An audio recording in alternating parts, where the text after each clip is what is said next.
Ayan, sumuko na po sa otoridad ang grade 11 student sa Balabagan, Lanao del Sur na umano'y bumaril sa kanyang teacher. Nako po. Matapos siyang bigyan ng bagsak na grado. Oo. Ang biktima po ay binaril gamit ang isang kalibre 45 Nako po.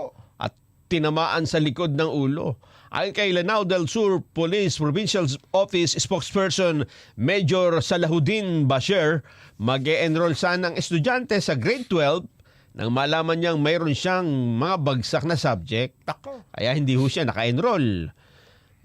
Dahil doon, nagkaroon niya ng usapan ng guro at estudyante nag-usap pero hindi sila nagkaintindihan. Ang nangyari, inabangan niya ang teacher pagpasok sa school. Nako.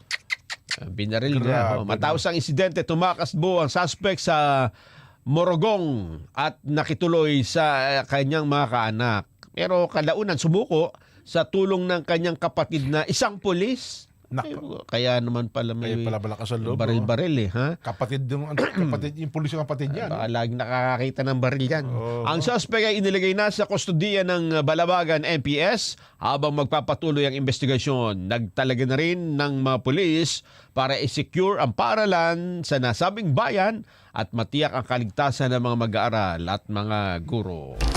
Yun na lang, ang reaksyon ng mga Wala pulis. na.